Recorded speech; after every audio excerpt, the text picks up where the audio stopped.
everybody, what's up? It's Live with April Diamond here on Hey Vegas TV. I am so excited today to have my best new good friend, Jeff Timmons. Give it up for Jeff. Thank you. Thanks for having me. I appreciate it. This place is great. I didn't even know this was here. I didn't even know this existed. I'm a Vegas local, so it's exciting.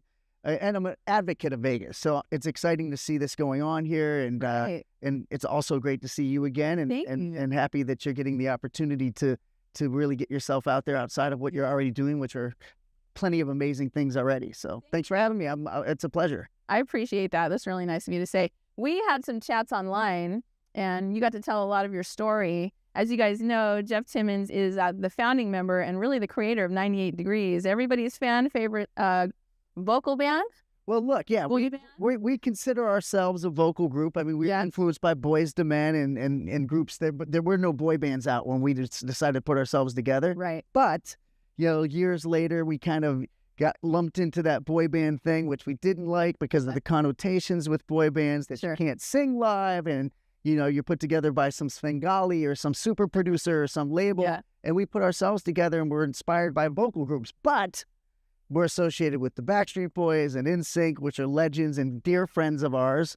And now that we're in our 50s, we don't mind the term boy band anymore. You don't look like you're in your 50s. I'm just saying. Well, that's all the nice lighting they have in the studio, all the soft gels and the filters and all that good stuff. So, and you guys look great. You guys look great. And there is a huge resurgence of, like, let me say boy band. I know you guys are a vocal group, but the boy band thing is a huge, like, you have an audience from back in the day and they never left you.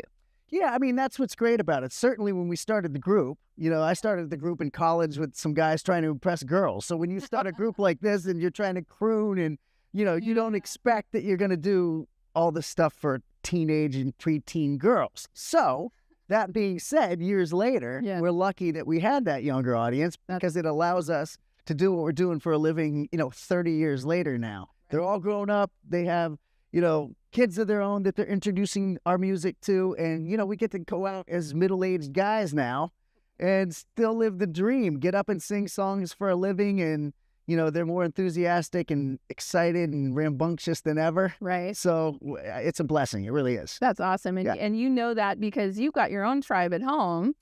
Yeah. You got your kids, and they're seeing the resurgence of the popularity of you and your band. Like, that must be, you know, kind of a fun full circle moment. Well, look, no pun intended. Yeah, it's called Full Circle. In store soon. But yeah, well, look, I think, you know, I'm remarried. So my wife and I, we both had 2 kids from our previous marriages. We have one together. So when we got together, it was like the Brady Bunch. And, you know, my 2 older kids, I was just kind of focused on being their dad. So, you know, we had a big hiatus of about 11 years. I kind of just did behind the scenes stuff. I did music for TV and ghost wrote songs for other artists, and primarily was just their dad. So after 11 years of a break, us coming back, now I told them I was cool. They didn't really believe it, but, you know, when we had a resurgence and came back after 11-year break, we went on tour with New Kids on the Block and Boys to Men, who we idolize, Boys to Men. So it was a dream for us, and we were doing stadiums, and we each had our own tour buses. And so, you know, my older kids were like, what is this? This is crazy. I mean, where'd you come from? And I said to them, I told you I was cool. And they were like, no, you're still not cool. This is cool, but you are still not cool. But nonetheless, it was kind of an interesting you know, sort of dynamic for them to experience. Now, my 2 stepkids, my 2 stepkids and my youngest daughter, you know, they sort of saw me in that light from the beginning, and they're all used to it, and it's part of their lives, traveling around the world and getting to go really cool places. And and then that helps you understand the families. So the people that followed you back in the day when you first started now have families. So now it's them and their families following you.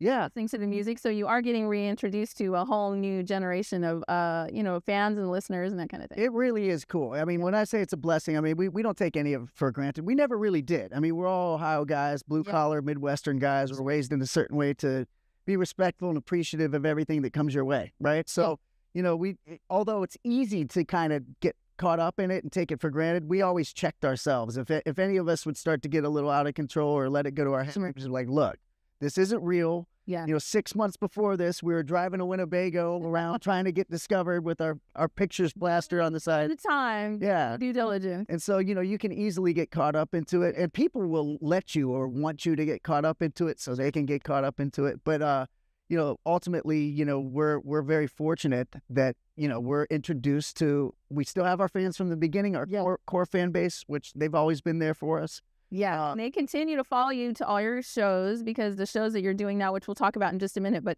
all the shows that you're doing now, they're sold out. You have new music out. You have like all of this, the dynamic. It's almost like you picked up where you left off.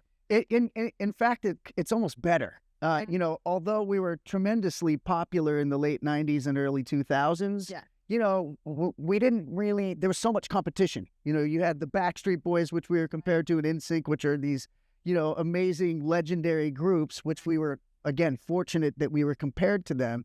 But we had a different label situation. Originally, we set out to be an R&B group, which was very niche towards R&B pop instead of pop.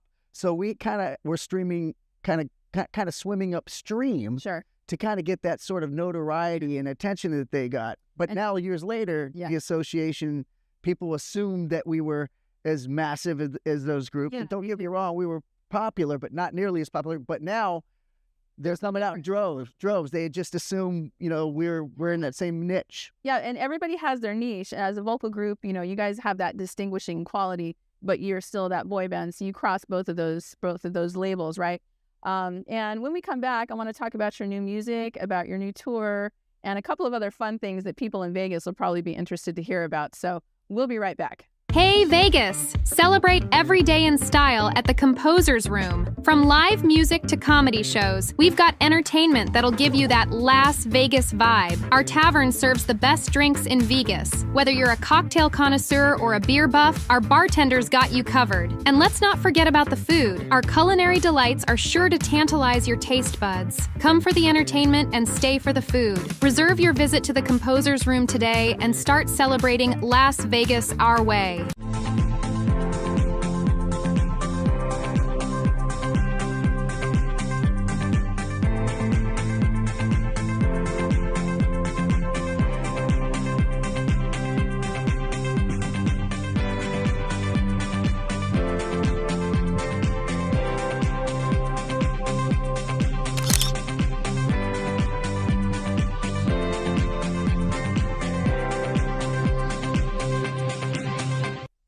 All right, you guys, we are back live with April Diamond with the one, the only Jeff going on. And I did some Googling of you. Oh, wow. I can't know what you wish for when you do that. There's some stuff on there. I bet there is. There's a few things. You have a lot of singles that I didn't realize you had released, which is exciting. Yeah, I mean, look, I kind of dabbled in doing solo stuff. I love the music, right? So you know how you're a musician, right? You put out music. Yeah. I do all this other stuff, and we could probably get into some of the other businesses and other ventures I have in entertainment. You have to learn the business and have to diversify yourself just to do music, right? Correct. And so, I've released songs, I've never really gotten with a major label, sort of our window passed, and then, they kind of, outside of Justin Timberlake, they really didn't really care about any of the other solo artists for boy bands and stuff like that. So I didn't really pursue it. I mean, I couldn't even get a major to even listen to the music at that time. Wow. So I just have released things here and there that I've been passionate about along the way. I'm thankful that you know about that. But I love being in the studio, love music. Occasionally I'll go, all right, I'll release it and see what it does. We had a song, speaking of Pompeii, we're doing something with Pompeii Productions, but I did a song called Lit with this artist, this very talented rapper named Pompeii, which made it to #1 on the Apple iTunes. Oh, wow, that's great. So yeah, we were fortunate enough to have some fun with that. But I kind of, my big thing when it comes to music is really the group, Yeah. So. And being the founding member. That's the thing is, Jeff, really, you put that together. That you are the one that created 98 Degrees. Well, I was dumb enough to try it first. So I started all the hits. Well, I started in college to impress girls at a party. It's a very shallow thing, but that's what college guys do. Right. And we sang for some girls, quit school, went to LA because you didn't have any of this technology that you have today. You couldn't go on American Idol to try out, or you couldn't put things on TikTok that would go viral. You literally had to go to Nashville, New York, or LA. Because that whole promotional landscape changed. It's totally different. Now it's all, doing this and social media and that kind of thing. You released some singles, and then I scrolled down into your past and your history, and I saw Chippendales. Yeah, that's right. Chippendales here in Vegas. Now, look. It was like, okay, you probably didn't join Chippendales, but... No. So a dear friend of mine who used to manage me for a short spell, his name's Michael Caprio, and he's an amazing publicist, PR guy. Nice. And, look, I had been out of the mix, out of the scene for a long time, like I said, being a dad and just kind of, doing hodgepodge things with music and production and things of that nature. Yeah. And Michael said, you need to get back out there. Yeah. And one way you can do this is to host the Chippendales. Well, of course, everybody has their preconceived ideas of what the Chippendales is. I'm like, oh my God, I can't have the first thing I come back and emerge being a stripper with the Chippendales, right? So, I mean, this was pre-Magic Mike, so it wasn't really, still was sort of taboo even 14 years ago when I did it. And, my wife was like, no, you should go do it, because my wife said, you should go do it because this will get you a lot of PR and promotion, and maybe, there'll be some buzz about, your group getting back together, because I'd really hoped that the group would get back together. We had been doing different things. We never broke up. But I went to see, go see the show. I saw the show, and it was incredible. It's a well-produced show. Yeah. The guys sing, they can dance. It's not just, So you said, okay, I'm going to go and host the show and perform, and it's, it's on Google. You can check it out. But you're the kind of person that will go out and try things, and you don't mind if you sink or swim. You just want to see where it goes, right? Well, I love that you know that. And I think in life, you have to go for things, right? You have to be willing to put yourself, you got to take risks, big risks, to get big rewards, right? And I'm confident enough in myself to try things and fail. I mean, you're going to go through life. Nobody hits a home run every time, right? So for me, it's like, I'm a person that doesn't take myself too seriously, but takes what I do seriously, if that makes sense. So I think that, if you put your effort and your heart and soul and spirit into something, and it doesn't work out for you, you know what? At least you can go look at yourself in the mirror and say, I tried. I gave my best, and I didn't hold anything back. The one thing that I don't want to have in my life is when I'm older to go, you know what, if I would have only tried a little bit harder, or if I would have took that chance. Now, look, a lot of times people will laugh at you, or you make a mistake, or it doesn't translate into the ultimate success. Right. But every once in a while, lightning strikes, and it turns into mega success. Put yourself in that position, you're never going to know. And sometimes you sink, and sometimes you swim. And believe me, I know a lot about that. Well, we all do. We all do. We've all been through that, and it's not. I think it's a learning process. And by the way, let's add this. You also are a motivational speaker. You take a lot of stages and go and speak around the country too. Well, yeah. I mean, look, part of what you do when you have the success that we've had, we've been very, very fortunate, sold millions of records, got to travel the world. Whatever was in my mind's eye when I wanted to start this, what my life ended up exceeding those expectations. And awesome. And with that comes, I feel like people have to have a responsibility to give back. And you don't have to necessarily do it publicly. You can do it privately. Sure.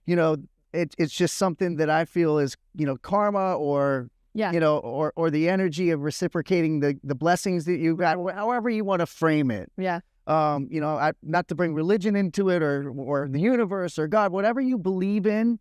I feel like if you're getting this sort of energy, you've been rewarded for your efforts, that it's only natural to give back. And one of those things that I like to do is just get in front of people and tell them my story. Yeah. Tell them that I'm a human being that tries and fails, but also gets myself into the mindset of putting things together, self-belief, and sort of manifesting what you go out to do. In the music business, you need that because you got to almost motivate yourself most of the time. It is a hard business, and a lot of businesses are really hard, but the entertainment business is brutal. And we're gonna talk more about when we come back. We're gonna talk more about the music that you're currently doing. We're gonna talk about what's coming up. Great. And I'm gonna see if I can find some more stuff on you. Dirt.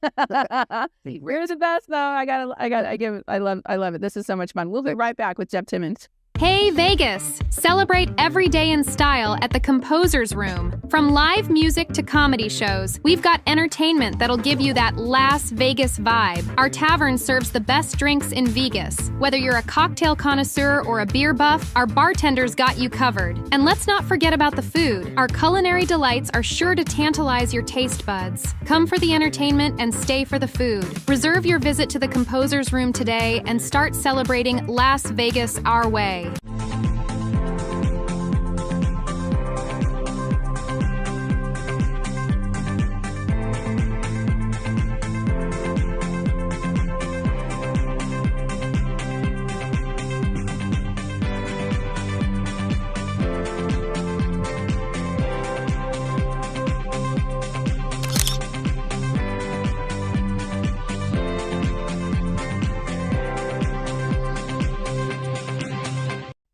Hey, we're back live with April Diamond on Hey Vegas TV with Jeff Timmons. And you have so many stories to tell, but we were just talking about, I want to talk about your music. I keep saying that, but I want to hear about this No Man's Land band thing that you were just talking about. Oh, Mission Man Band. Mission Man Band? Mission Man Band is a well-known I'm surprised you haven't heard of it. It was a hit VH1 series. Okay.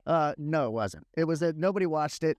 It lasted one season, and that was it. It kind of came at a weird time when all the pop music was sort of on a hiatus. But Really? they had this brilliant idea of taking guys from from different groups and putting them into one boy band, which today would be really incredible because of the resurgence we spoke about earlier, and the sort of thirst for this. Happening now. We'll talk about that in a second, but tell me about that. Mission Man Band was a VH1 show, and they put Chris Kirkpatrick, Brian Abrams, Chris Kirkpatrick from NSYNC, of course, everybody knows that. Brian Abrams from Color Me Bad, which wasn't really a boy band, it was an R&B group, but okay. He's an amazing singer. Rich Cronin from LFO, who was a dear friend of mine. He sadly passed away, but he was an amazing talent, really close friend. And myself, and they put us in a house and gave us a bunch of adversity and adverse situations that we probably were set up to fail, which made good TV.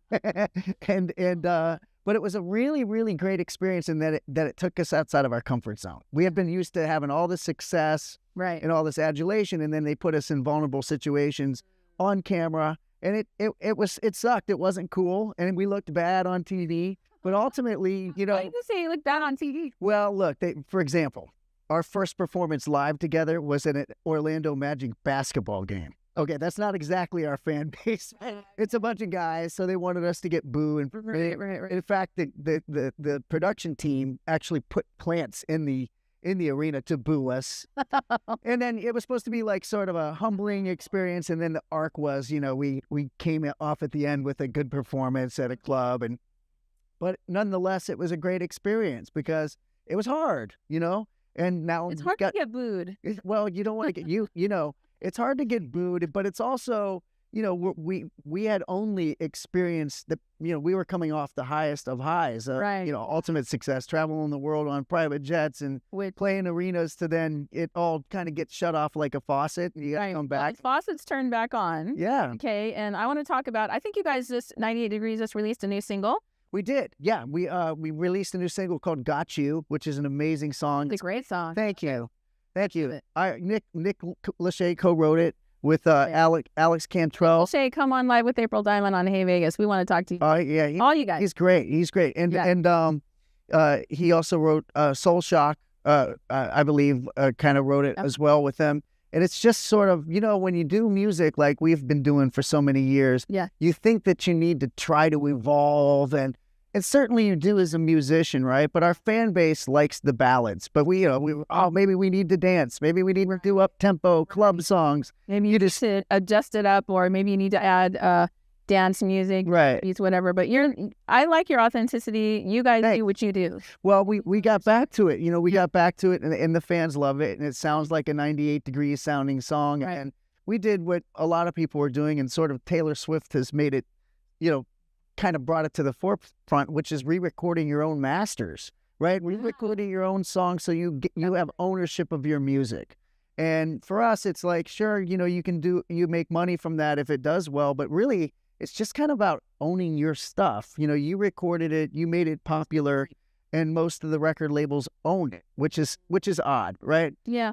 So we've done that. So the album, it's called Full Circle. You had mentioned earlier, everything's full circle. Well, we've come full circle with our careers. Our fans are back. Our music is back. Good. We're back. Where can they find your music right now? You can go on 98degrees.com and find the links. The album comes out. Pre-save the album. It comes out May 9th. May 9th. Worldwide. Yeah. So we're just super excited and thrilled and blessed and fortunate to still be doing what we're doing this many years later. It's so incredible, but it's a testament to the fact that your fan base loves you and they loved what you did. They love the stories that you told, and you guys are authentic telling your story. Well, there's no other way for us to be. I mean, look, we obviously you want to have the mystique of being a star and all that stuff, but we've kind of prided ourselves on being those guys that everybody could relate to throughout the years. We felt like that set us apart, right? And I think it's working really well. Thank you. It's working I really well. really appreciate it. And I'm gonna listen. I'm gonna pre-save your new album. Tell us again what it is. So It's people don't forget. called Full Circle. Just go to our website, 98degrees.com, or any of our socials. It's all 98 Degrees, and you can find out anything that's going on, shows that are coming up, and all that good stuff. I say that because sometimes we have to say it twice to remind people. So yeah. All right, we'll be right back with Jeff Timmons. Hey Vegas! Celebrate every day in style at the Composer's Room. From live music to comedy shows, we've got entertainment that'll give you that Las Vegas vibe. Our tavern serves the best drinks in Vegas. Whether you're a cocktail connoisseur or a beer buff, our bartenders got you covered. And let's not forget about the food. Our culinary delights are sure to tantalize your taste buds. Come for the entertainment and stay for the food. Reserve your visit to the Composer's Room today and start celebrating Las Vegas our way.